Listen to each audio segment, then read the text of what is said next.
Okay, so thank you everyone for joining this class on Arudha Lagna. We're just sharing the screen.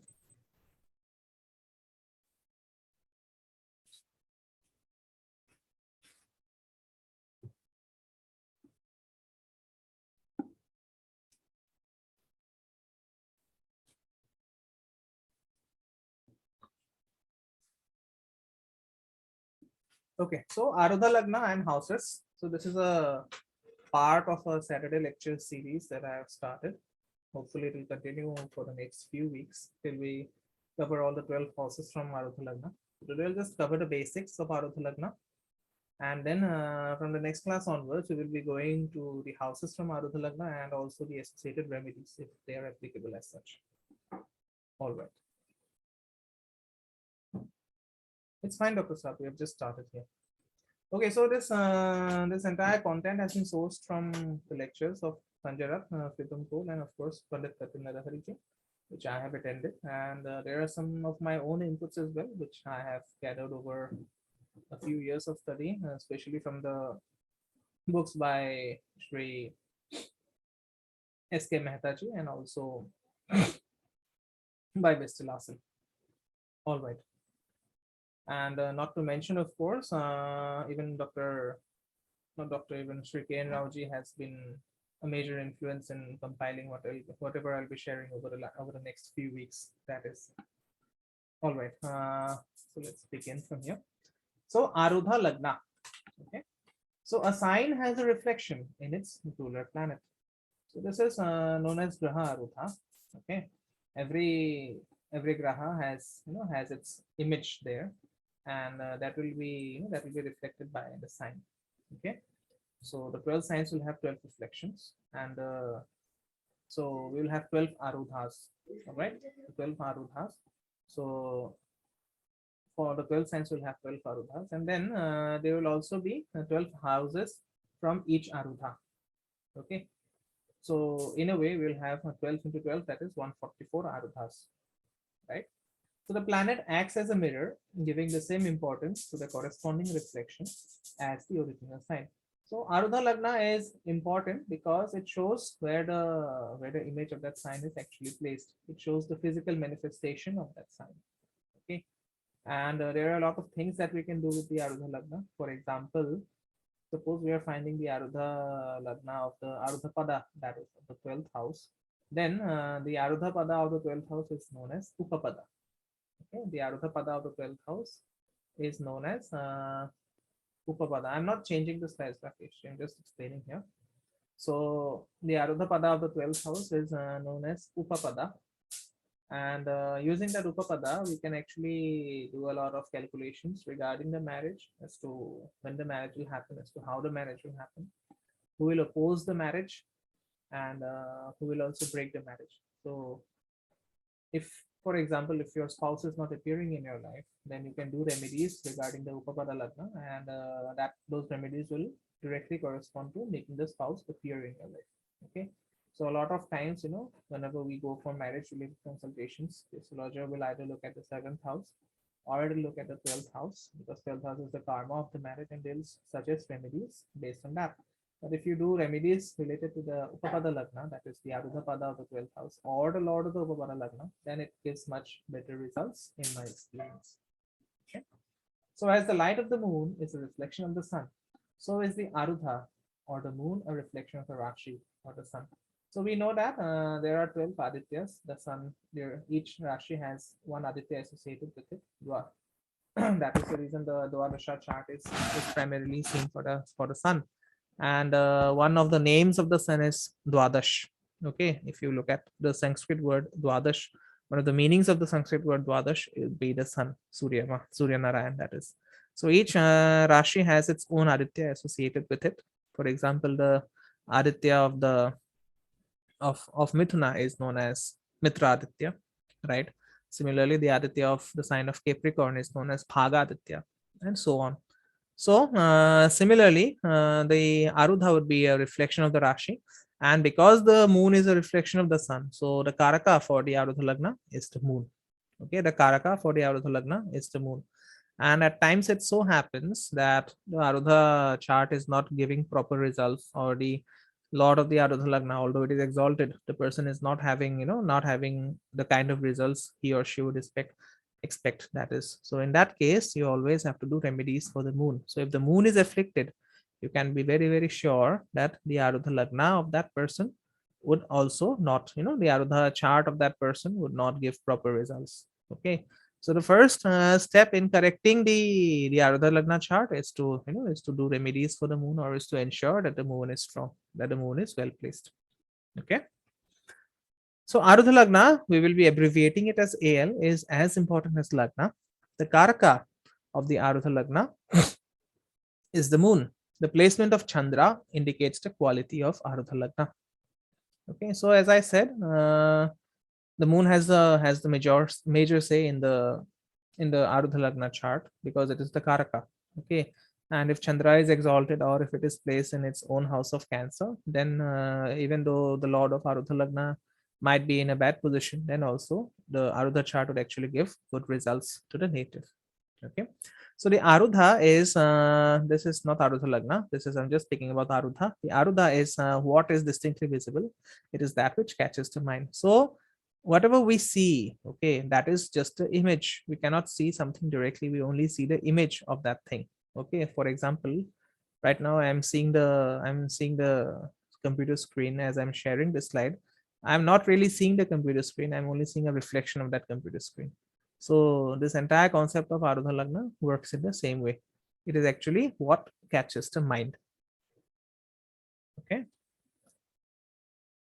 All right. So this is often called delusion more than reality, as our perceptions rarely meet with the reality of the material world. But this reality that exists in our head is often more influential in our behavior than the material world itself. So here we are actually dealing with illusions that we project on ourselves and that we project on others. Okay. So Arudha chart is more about a delusion than the reality. Okay, because whenever you look at a person, you are not really looking at a person, you're actually looking at the Arudha chart. For example, suppose I'm meeting someone who is very, very aggressive. Okay, who is very, very aggressive, and all of a sudden I might make an assumption, or that person might give a projection that he has an afflicted moon in Scorpio. So this is just my assumption, and based on my instinctive abilities, that assumption may or may not be correct. But whatever I'm assuming, okay, that is only the Arudha of that person, because that person is giving of that, of that projection, of that reflection, basically. So suppose someone some you go to a yogi. Okay, you go to a yogi, and then the yogi starts telling a siddha, that is, you go to a siddha and the siddha starts telling you about certain things which maybe no one knew, or which only you are aware of. Then you can be sure that the siddha, or the yogi, that is, whoever you are going to, that person is not reading your chart, or that person is only looking at your Arudha. Okay, because no one in a reality, or in my experience, no one can actually look at the Rashi chart or at the Lagna chart if the details are not told to him or her. What they do look at is the Arudha. Okay, so in that way, the Arudha becomes more important than the Rashi chart or the Lagna chart. Okay, most people don't buy the soap. So just take this example. Most people don't buy the soap that will get their clothing the cleanest.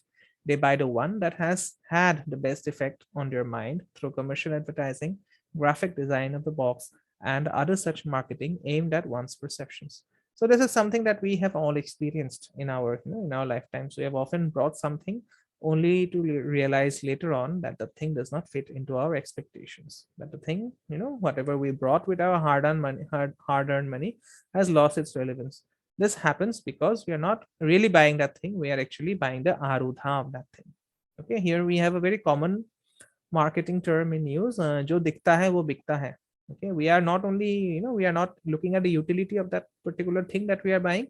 We are only buying it according to the advertisement, or according to whatever is being projected to us, maybe by the shopkeeper, or maybe by the advertiser who is advertising that thing, or maybe by the hoarding of that product or service that we see on a big screen. Okay, so continuing, a boss doesn't always pick the most capable person. They pick the one that presents themselves the best, and this is perceived as the best employee for the job. So again, this is something that we have all experienced, right?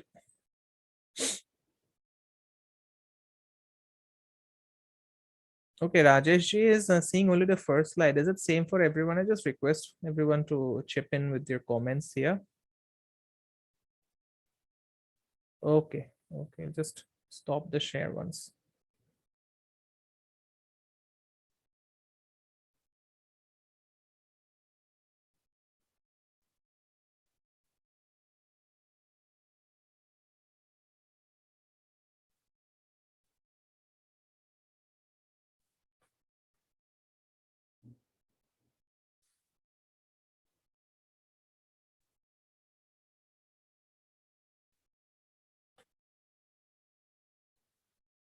I hope this is clear. The slides are changing again. Just to reconfirm here with this. Is it changing now? No, sir. Still the first slide only. Okay, okay, just hold on. Try clicking that resume slide. Just a minute, sir.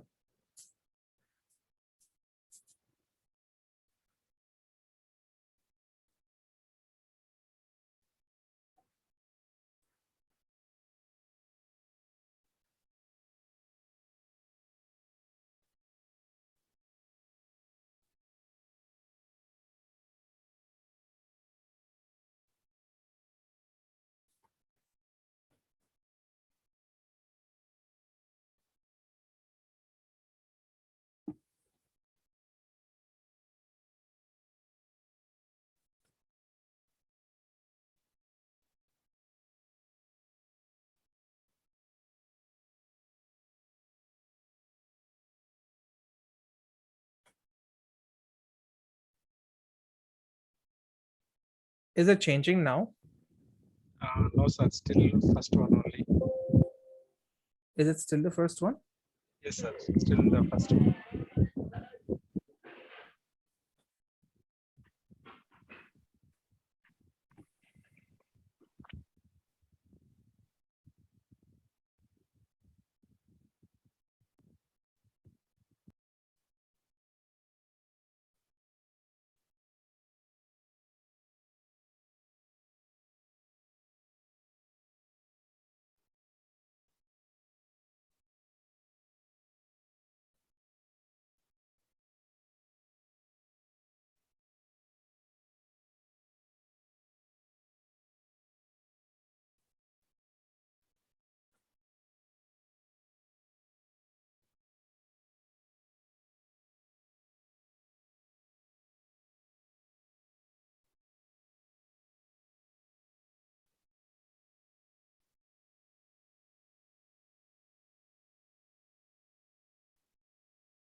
Okay, has it been changed now?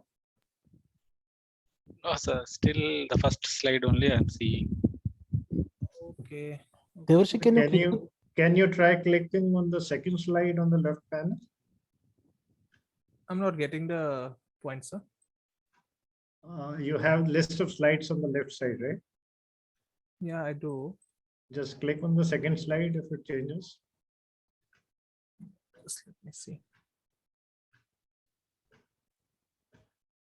Is it changing Yeah, now? yeah. Good is changing, sir. Or else what you can do is at the bottom you find the 68 percentage, right? Click the third option. At the bottom. Bottom. Yeah. Yeah. Yes, that one. Can you see it now? Is it changing? No. It's not, right? Then you have to do it manually. But if I click on the little portions, then it is visible, isn't it? Or it is still not visible? No, no. If you select on the left, which slide we are selecting, then it is visible, sir. Otherwise, it is not changing. Right now it is visible. Is it changing in this way? Yeah, Yeah. now it is changing. Okay. Okay. In that case, I'll just continue with this because. So in this way, it is visible, isn't it? Yes, sir. Yes. Now we can see the slide number 5. Right. Right. Okay. So as Arudha is more about the illusion that you are projecting. Okay, it is more about the illusion that you're projecting, and this is not a problem basically, but the point is this world is Maya, right? This world is Maya. So what we are seeing is only a reflection of the reality. Okay, even the sun that we see is a reflection of the sun. We don't really see the real sun, right? So this is what Arudha is all about. A boss does not always pick the most capable person. They pick the one that present themselves the best, and this is perceived as the best employee for the job. So this has happened to us as employees, or if someone is employed, if you are employing someone, you do not pick the most capable person. You only pick the one who appeals the most to you. Okay, so this is what the Arudha does to us. Okay, it creates a illusion, right? It creates an illusion, and then it makes us act according to that illusion. Okay, I'm just starting the slideshow again. Is it visible now? Is it visible now? Still, we are on 5th slide, sir. Okay, okay, in that case I have to go in this way. Fair enough. Okay, so the perception, the perceived aspect of oneself is very influential with one's interaction with reality. This is especially pertinent when dealing with how a person relates to others and to the public. Okay, so these are two very important aspects, the perception and the perceived aspect of oneself, right? Whatever perception we have of another is only a part of it. Okay, we can only perceive a part of that perception that we are seeing. And this is something that we always, deal with on a day-to-day basis. Okay, this is how we relate to others. That is.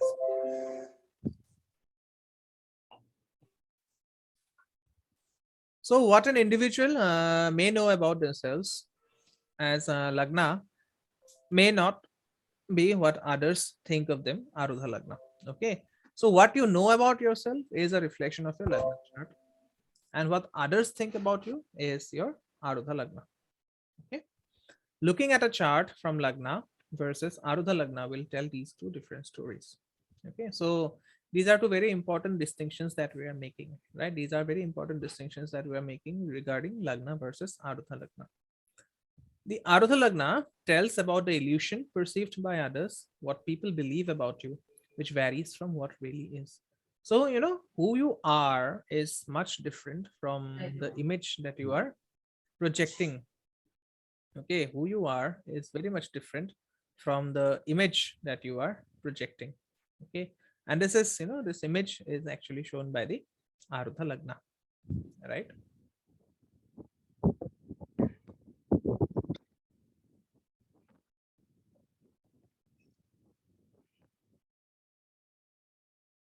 For example, a person may know they are sick, but it only becomes known that they are sick when it is perceived by others due to certain symptoms or going to the hospital. Okay. So, you may be sick from inside, but if you are, if you are acting fit and fine before others, or, or if you are moving very easily, very quickly, very effectively, then others might not know that you are sick. Okay. But suppose you have fallen sick and then all of a sudden you are forced to be rushed to the hospital, then of course, without you telling others, the world would actually know that you are sick. So this is what the Arudha Lagna tells you.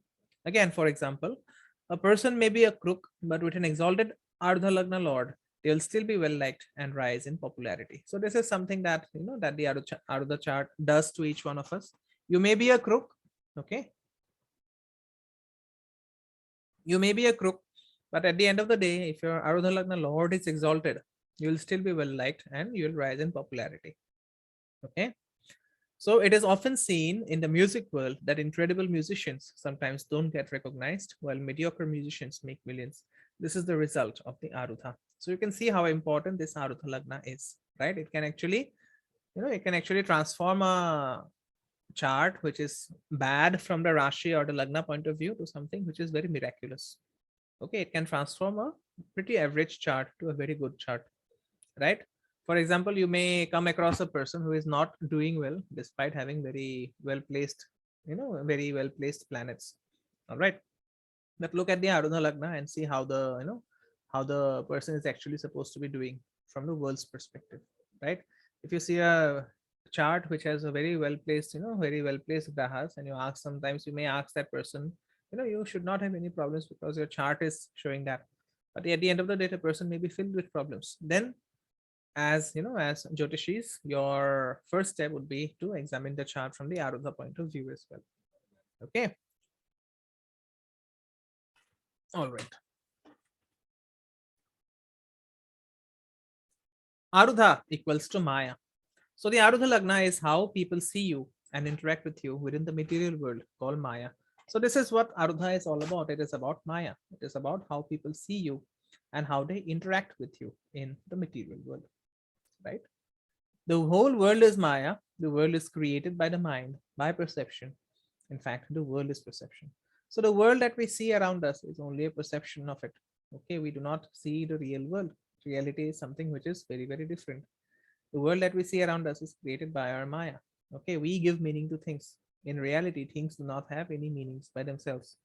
Okay, so though it may be illusion in the mind, it is still effectively acting on the manifestation of reality. Okay, so this is what is happening, right? Your, whatever you are seeing may be an illusion, but it is, that illusion is actually manifesting your reality. Okay, because at the very microscopic level, there is no world except the movement of protons and electrons, except the movement of atoms.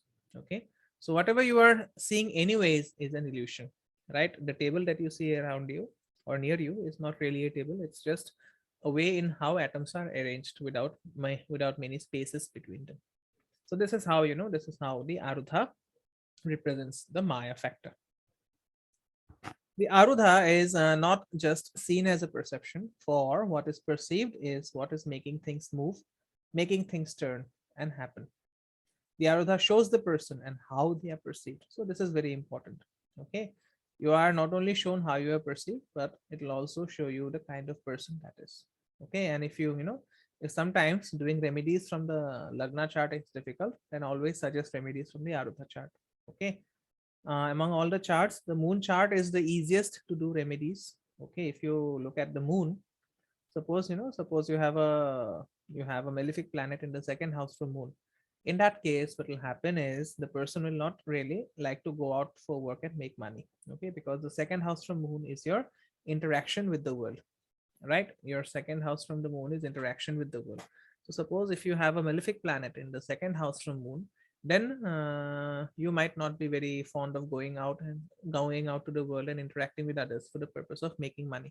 So in that case, if you just tell the person, right, if you just tell the person that, okay, this is what the problem is, this is why why your finances are getting dwindled or something like that, in that case the person can easily change his mind so as to tune himself or herself to to the remedy that is.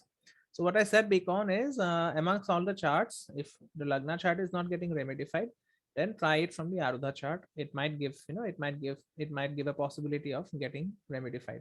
Okay, and amongst the Arudha chart or the Lagna chart or the moon chart, the moon chart is the easiest for everyone to do remedies, because you can change your mind in a jiffy. Okay, you can change your mind in a split second. So if you are doing your remedies from a mental point of view, it becomes very easy to improve a condition. Okay, for example, if you have a malefic in the second house from moon, you might not feel like going to work.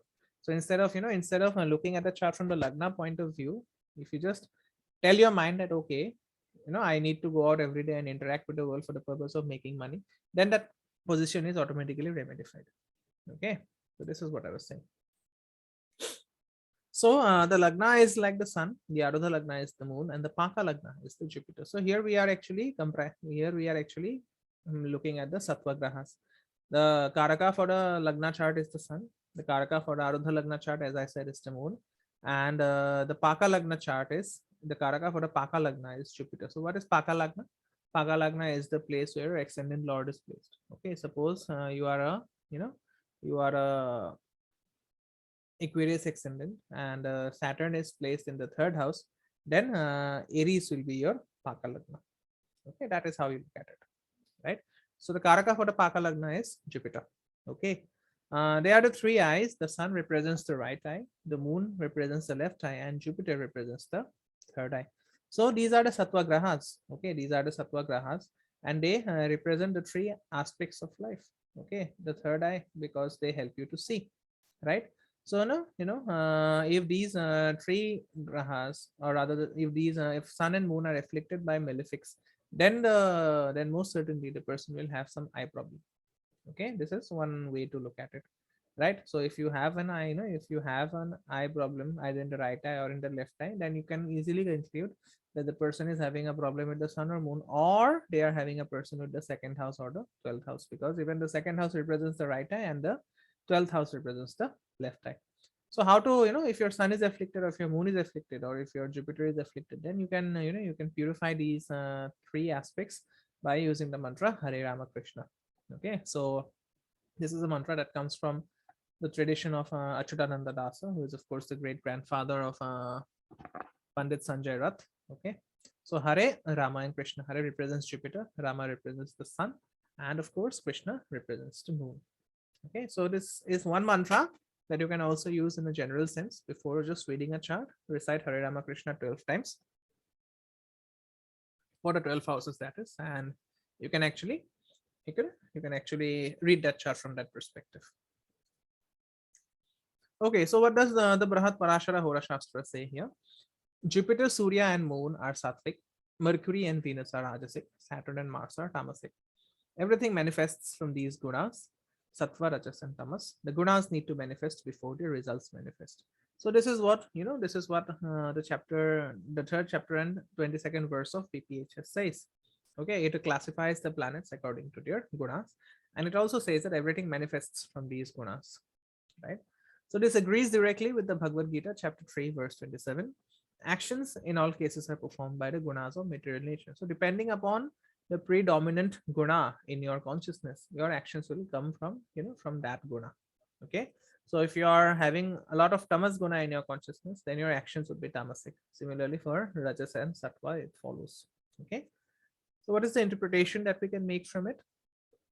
One of the most important attributes of the grahas is their guna, which manifests everything. So of course, the grahas and the gunas, they can be easily studied from the Graha Guna Swarupaya Adhyaya of BPHS, which is, if I'm not mistaken, is chapter 7. Okay. Creation, sustenance, and destruction are the three interactions of Purusha and Prakriti. They are the three Shaktis. Okay, so as we know, the creator creates with his Shakti, or the creator destroys with his Shakti. Okay, so these, whenever there is an interaction between Purusha and Prakriti, these three things will happen simultaneously. So we have attributed creation to Brahma, which is of course Rajas Guna. Then we have attributed sustenance to Vishnu, which is Sattva, and then we have attributed destruction to Shiva, which is Tamas, of course. So now Vishnu represents sustenance. Okay, so how does he do that? Vishnu sustains through the Sattvic planets, Jupiter, Sun, and Moon. So these are the three, the Sattva Grahas, they represent the sustenance ability. Okay, so Jupiter, or Akash Tattva, is the sustainer for both living and non-living world. It permeates everything, and everything exists within it. So this is what space does. It holds things together.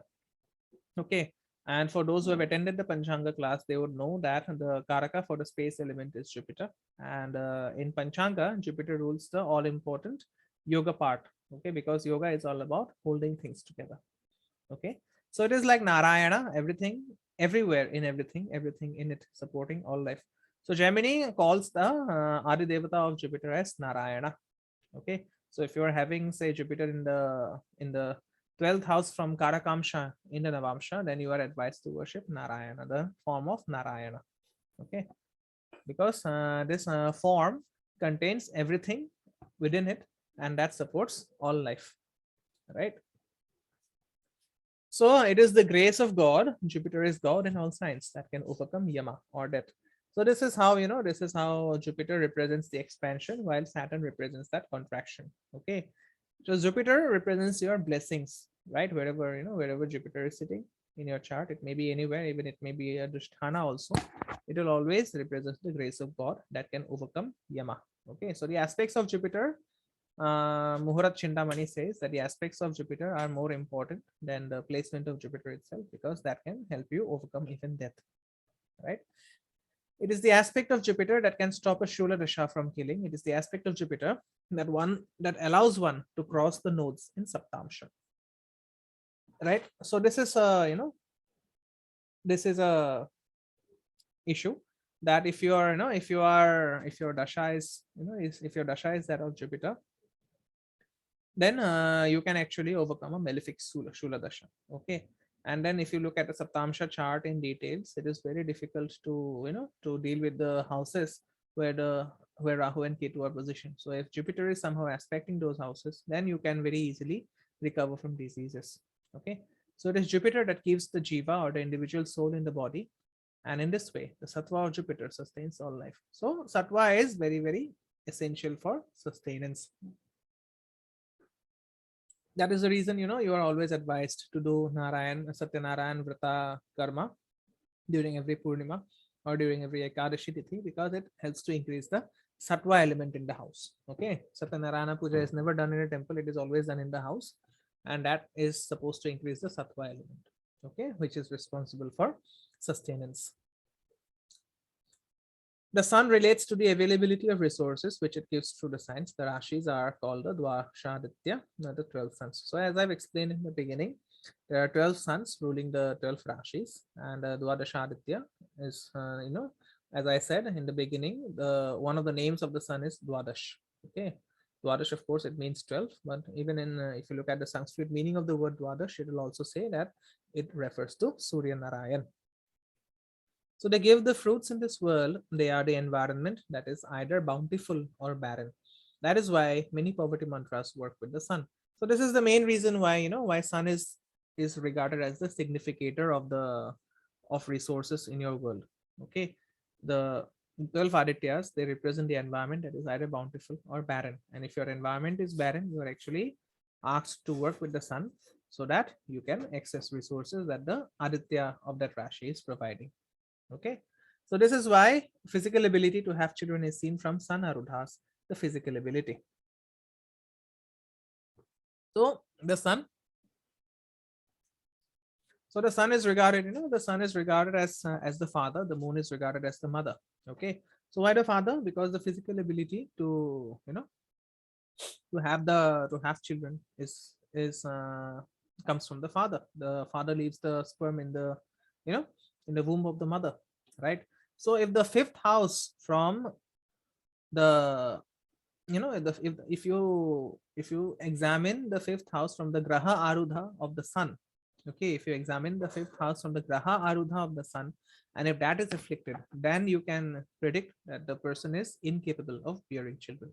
Okay, this is true for both males and females.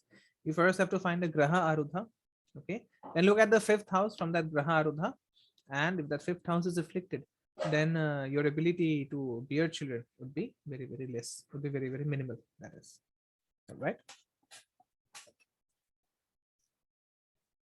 It is a strong sun that signifies, that ignites Raja Yoga, because the availability of resources is available for Raja Yoga to start. So wherever a Raja Yoga is happening, the Aditya of that sign has to ignite that Raja Yoga. Okay, because you can have a Raja Yoga only if resources are available for you, right? Suppose you want to construct a house, okay, constructing a building is a Raj Yoga, but if you don't have the money, then, even if you have a yoga to construct that house, the Raj Yoga would not fructify, right? So that which gives the fruits, the resources in this world, is related to or sustained by the sattva of the sun. That is the reason, that is the reason I regard the sun as the most important planet in Jyotisha, because it is the significator of your resources. All your resources, all right, all your resources come from the sun, that is. Okay, and if your sun is afflicted, then your ability to get resources in crucial times is very much diminished. Okay, so then comes the moon. The moon is the mother, nurturing, needing the resources. This can be seen from the Hora chart ruled by the sun and moon, which shows resources available and needs to be met. Jupiter shows using the resource. So, where you need the resources, that is, signified by the moon. Okay. And you can also study this from the Hora chart, which is also known as D2 chart. Okay. So D2 chart, as we know, will comprise of only two houses, Leo and Cancer. Okay. So the moon horas show the need and the sun horas show the availability. Jupiter shows your intelligence in using the resources available to your needs. So Jupiter is all about using the resources. And this is the reason, this is the reason why Jupiter, it is regarded as, it is said that Jupiter should not be debilitated, or Jupiter should not be in Marankaran Sthana in the Navamsha. Okay. Because you may have a very good Rashi chart, you may have a very good Lagna chart, but if your Jupiter is debilitated, or if your Jupiter is MKS in the D9, then it is very much possible that you will scander away whatever resources you have obtained from either your father or your mother. Okay. So the sattva of the moon is the nurturing and the caring that is needed to sustain. So as just like the moon is the mother, so moon is, moon represents your pushti. Okay, moon represents your pushti factor.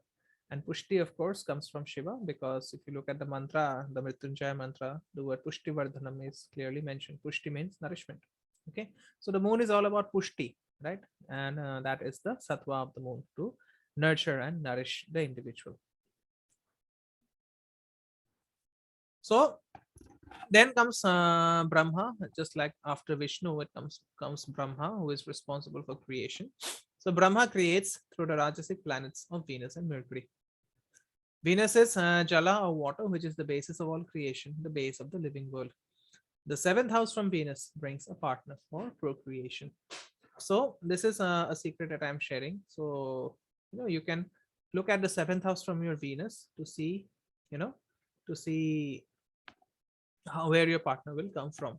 Okay, the environment or the condition that your partner will come from, right? So Mercury is Prithvi, or earth, and is therefore the creator of the non-living world. His Rajas rules over the solid state of changes. So Venus is the creator of the living world, because although the sun is the father, but the sperm is Venus. Okay, so Venus, Venus is Venus can be regarded as, as a greater creator than the sun, because without the sperm, the father cannot create. Okay, that is the reason the Vishnu avatara of Venus is Parshuram, who comes before Ram. Okay, just look at it. The Vishnu avatar of Venus is Parshuram, and Parshuram comes before Ram. Okay, that means the sperm needs to be there in the father to create, right? So Mercury is Prithvi, or earth, and is therefore the creator of the non-living world. His Rajas rules over the solid state changes. Okay, so just like Venus is the creator of the living world, similarly Mercury is the creator of the non-living world. Okay, so the seventh lord from Mercury will show the partner you need for creating non-living things, business, and the creation of goods to market or use. So whatever non-living things will sustain you, whatever non-living things are, are needed for your sustenance, that is seen from the seventh from Mercury. Okay, so these are the two important secrets that I've shared. The seventh house from Venus will show you where your partner or your spouse will come from, and seventh lord from Mercury, or the seventh house from Mercury, will tell you what what activities or what resources what non-living things will be created for your use. Okay, what non-living things are needed for your sustenance, are needed to be created, that is for your sustenance. All right. So Mercury and Venus should be in a Kendra for Marutha Lagna for a person to enjoy the creation and the creation process. So this is very, very important. Okay. Seventh house from Mercury will represent the non-living things that must be created for your wealth to flow in. Okay, that is what it means. So your Mercury and Venus might be very well placed from the Lagna chart. Okay, but if they are badly placed from Arudha Lagna, then your the ability to create as well as the ability to enjoy your creation will be severely hampered. Okay, especially if Mercury and Venus go into the sixth from Arudha Lagna, your ability to create non-living things, okay, your ability to create more resources from your already existing resources will be severely curtailed, right? So this is one remedy. As a remedy, what you can do is that, suppose if someone has Mercury in the sixth from Arudha Lagna, then you should not, you should not try to create something new. Okay, for example, you may have inherited a business from your father, so you should not try to expand that business, because here Mercury is not supporting that creation process. Okay, so that is how you look at it, right? So this is one combination for penury. Okay, but it is also a combination for sadhus, because then you will not be interested, you'll not be interested in either in either liquid cash, which is Mercury, or the flow of cash, which is Venus, right? And any sadhu, okay, and anyone, if you want to look at how, how strong is the sadhana of a person, you should always see the sixth from Arudha Lagna. Okay, if you read about the life of Thakur Sri Ramakrishna Paramhansa, he was very averse to money. Okay, if money was even kept on his bed, he would not sleep to it, because if you look at the chart of Thakur Ramakrishna, he had Mercury in the sixth from Arudha Lagna, right? And if you want to see the true nature of sainthood, this is one of the litmus tests, right? If someone has Mercury or Venus in the sixth from Arudha Lagna, that person is actually a pure sadhu. Okay, you can, you can give loud sermons on TV, or you can give, you can write big posts on FB, or you can have many Instagram followers or YouTube followers by cheating people. But if you look at the chart, and if you see someone has Mercury and Venus in the sixth from Arudha Lagna, that person would be a really saintly person, because the Rajas is completely ending there. Okay, so the Rajasic planets consume large amounts of energy, Agni Tattva, to be able to create. Sannyas is renunciation of energy for the cause of creation. So every time, we know that the sixth house is the house of sannyas, right? The sixth house is the house of celibacy. So what you are renouncing is the energy to create. Okay, therefore renunciation is of Mercury and Venus, or procreation. A true sannyasi must be able to give up these two things, right? So if you are giving up your, your calculative mind, because for business a very calculative mind is required, and if you're giving up your desire to procreate, that means your, your desire to indulge in physical pleasure, then you are actually becoming a true sannyasi. Okay,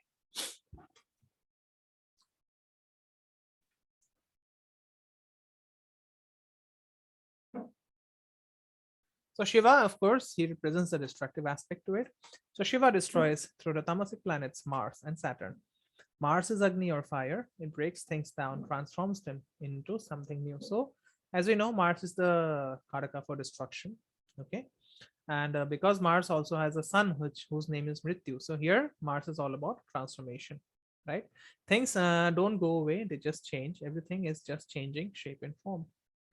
Mars destroys non-living world, that which needs to be broken. A chair is useful as long as it works. When it breaks down, it is thrown away, transformed into something else. So this is the reason why Mars is known as the Mrityu Karaka. Once the body dies, the body is simply thrown away to flames, right? It is thrown away to the flames, or it is buried in the ground, so that it can be transformed into something else. And as we know, energy cannot be created, or now it can be destroyed. It can be only transformed from one form to the other, right?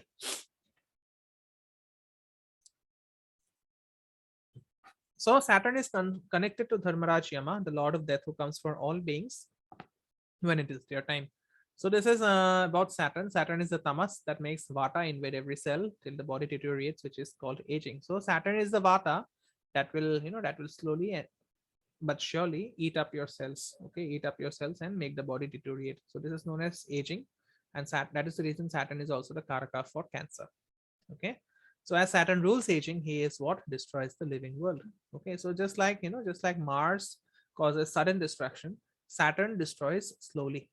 Okay, Saturn is what he makes us renounce. He is renouncing Mercury and Venus. Okay, so every time, and that is the reason why Saturn is the karaka for, Saturn is the karaka for sannyasi. Okay, because he is actually renouncing Mercury and Venus. And look at it, you can just look at it. Mercury is that young child, Saturn is that old man. Okay, so in every generation, the young child will never take advice from the grandfather. Okay, the young child will always feel that the grandfather is speaking bullshit about him, right? The young child will always find his grandfather or his grandmother's advice as out of context. Similarly, Venus is the young lady and Saturn is the old man. So if Venus and Saturn are placed together, then the old man cannot make love to that young lady, and that can cause a lot of friction. Okay, so what does the old man do?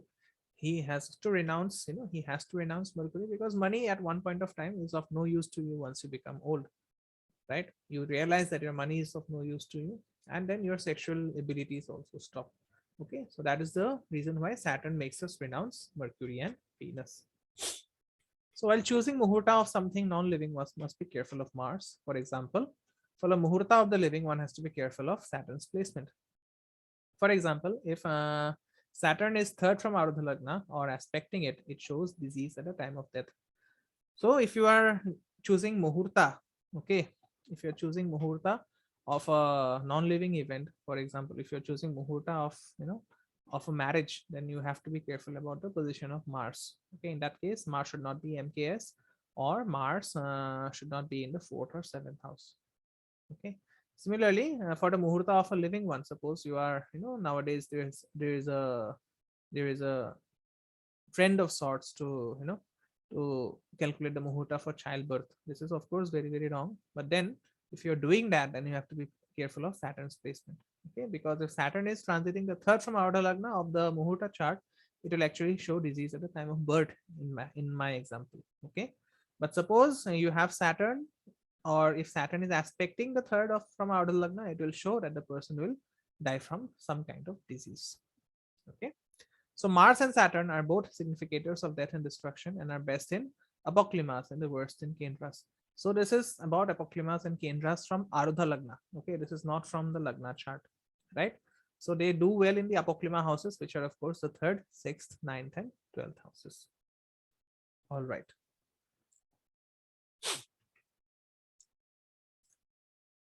So Bhagwan is the sustainer. Creation and destruction are continuous, but when a sustenance stops, it is the end of a Mahayuga, and the living world is destroyed, called Pralaya. So this is the reason why why Saturn and Mars conjunction is such a difficult one to handle, because creation and destruction are happening simultaneously with these two grahas. Okay. Saturn is a cleansing process, a destroying process. Disease is part of the destruction process. So once you are, once Saturn has Saturn is prominent, if your Saturn is very prominent, right? So wherever Saturn is sitting in your chart, you'll surely face disease related to that part representing your body. Okay, suppose Saturn is sitting in the sixth house, the person would often suffer from indigestion or from gastric issues, because there Saturn is causing disease, right? A new creation without the proper destroying is called cancer. Destruction with equal creation is called degenerative disorders. So as I said, Saturn is the karaka for cancer, but Saturn is also the karaka for degenerative disorders, which impact you over a period of time. That is. So doshas of the mind, basically in Ayurveda, there are three main doshas or problems of the body, which are Vata, Pitta, and Kapha. These are what cause physical imbalance. So in Ayurveda, the three main doshas that can engulf the body are Kapha, Vata, and Pitta, right? When the body is treated, the main remedy is herbs, diet, and asana. So this is about from an Ayurvedic point of view, that there are two main doshas of the mind, which are Rajas and Tamas. When the mind is treated, the method becomes the increasing of sattva, the balanced state of the mind.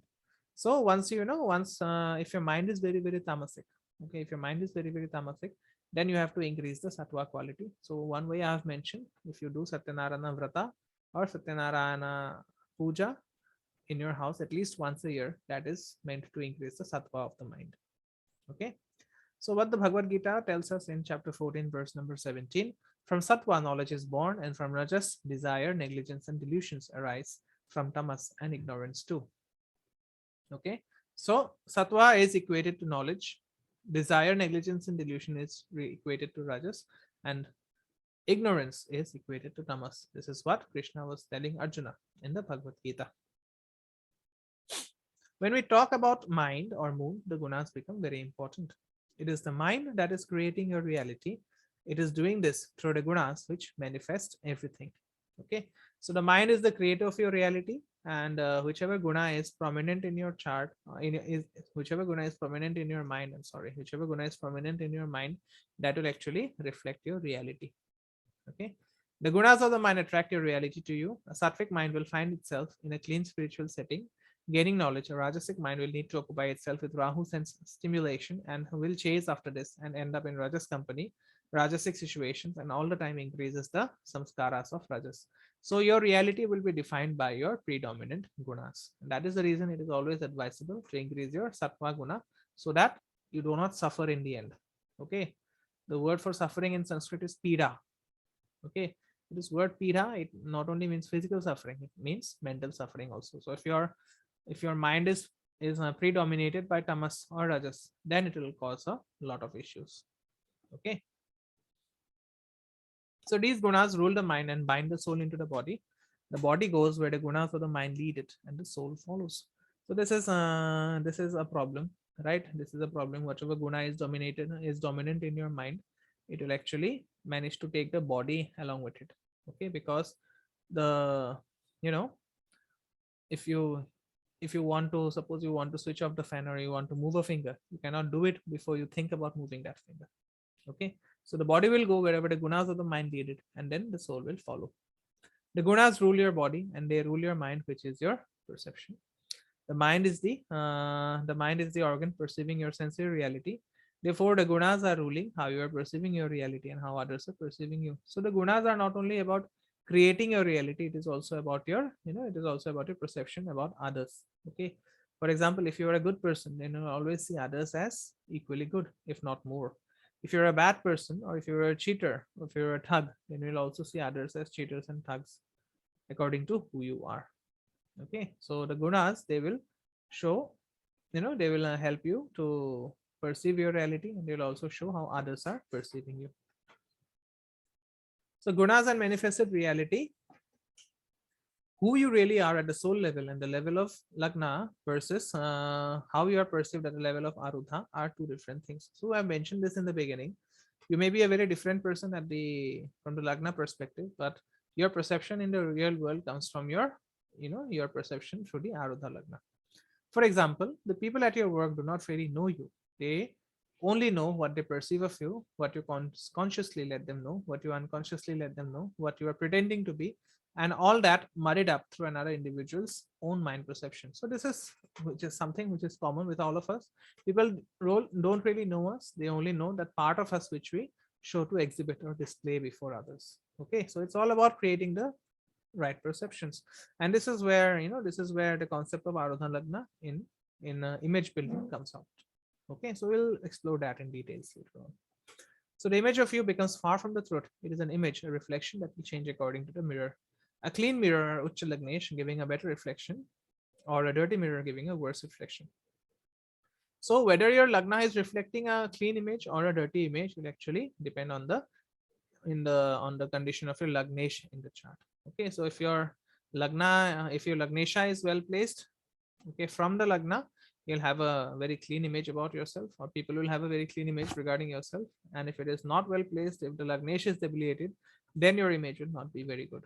Okay, so this can be seen without looking at the arudha lagna. If you have to look at the image of a person, you'll always see how the lagna or how the lagnesha is placed. Okay. So it is these perceptions that govern your interaction with reality. These perceptions are in the mind, a mind ruled by Rajas, Tamas, and Sattva. So whatever guna is predominant in the mind, that perception will also predominate you. Okay. A mind ruling the body, actions in all cases are performed by the gunas of material nature. So whatever actions you are performing to sustain in this world, to survive in this world, you may be the most spiritual person in the world, but at the end of the day, your actions or your performed actions will always be determined by your gunas. All right. So how to calculate the arudha lagna?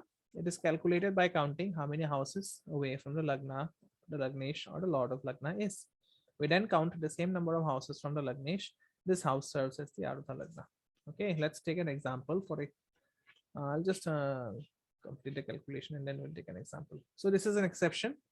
If the arudha lagna is in the 7th house from the lagna or at the lagna itself, then arudha lagna will be 10 places away from the 7th house or from the lagna. So this is an exception that you will apply. Okay, just take an example. For example, you have a chart, Makara lagna chart, with the lagnesh Saturn placed in the 12th house. Okay, so from the lagna you count till Saturn, you get 12 houses. Now from Saturn you again count 12 houses, then you will come at the 11th house. So for that person, the arudha lagna will begin from the 11th house. Okay, I'm just repeating myself. Suppose you have a chart having Makara Lagna and Saturn is placed in the 12th house. So from Lagna till the 12th house, you count the number of places that Saturn has traveled. So obviously Saturn will have traveled 12 places. Now from that Saturn, you calculate 12 places. So you arrive at the 11th house from Lagna. So for that person, Scorpio becomes the Arudha Lagna. Okay, that is how you look at it. For example, for let's take another chart. If the Lagnesh is placed at the Lagna itself. Okay, for example, we take a chart. Let's say the Lagnesh is placed in the 7th house. Okay, so we take a chart with a Taurus ascendant chart with Venus placed in the 7th house. Okay, so from Taurus, count 7 houses. From Taurus, yes, we take a chart with Taurus ascendant, Venus being in the 7th house. I'll take it, Shanji. So suppose you take a chart, Taurus ascendant, Venus in the 7th house. So what happens? From the Lagna to the 7th house, you have arrived 7 places. Now count 7 places from Venus. You again arrive at the Lagna. So this is conforming to the exception rule. So if that happens, then again count 10 places from the Lagna. Okay, count 10 places from the Lagna. So 2, 3, 4, 5. So in that case, the Arudha Lagna will be the 10th house. Okay, the Arudha Lagna will be the 10th house. Okay, so Prashantji has a question. Taking Sagittarius ascendant and jumping to the 6th house. Jupiter in the 6th house. Okay, so Sagittarius ascendant, Jupiter in the 6th. So Jupiter would be in Taurus, basically. Jupiter would be in Taurus. Now count 6 places from Taurus. 2, 3, 4. So it will be Libra. Yes, it will be Libra. Yes, Libra is the 11th house. Yes. So that is how you will calculate it. So in the next class, we've reached the end of this presentation. So in the next class, we would want, I would want everyone to have their Arudha Lagna calculations ready, because we'll be going from house 1 to 4 in the next class. Okay, so we'll be taking we'll be taking 3 more classes hereafter every Saturday for your Arudha Lagna thing. Okay, and tomorrow we'll be having the Panchanga class for those who have joined this class. So we'll be having it from 7:30 as usual. And on Wednesday, Bicon actually he said that he wanted a basic course on how to read a horoscope. So I said that, okay, let's do it for free for everyone, so that we can actually have detailed steps on how to read a horoscope. Okay, KN Raoji has certain videos on YouTube explaining how to do it, but I want to do it from my end regarding whatever knowledge I know. Okay, so we'll have that class on Wednesday on how to read a horoscope. What are the things that you should consider, and what are the things that should be, that you should put your primary focus on while reading a horoscope. All right, so I'll just stop my sharing. I'll just open up this forum for your questions. If Lord of Arudha in the 1st house, how can we see this? I'll tell you in the next class, Rajeshji, what does the 1st house of Arudha Lagna means. Okay, just we have to wait for this next class.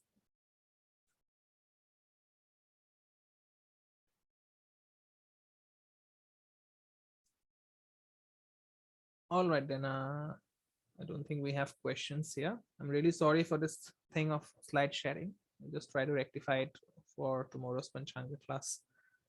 Any remedy for weak Lagnesh? Lagnesh what? Lagnesh become Arudha Lagnesh or normal Lagnesh? Arudha Lagnesh. I'll tell that remedy. Okay. One general remedy would be to improve the moon. Okay, because once you improve the moon, the Arudha Lagna will automatically start improving. Okay, do remedies for the moon, then the Arudha Lagna will start improving. That is one way to do it.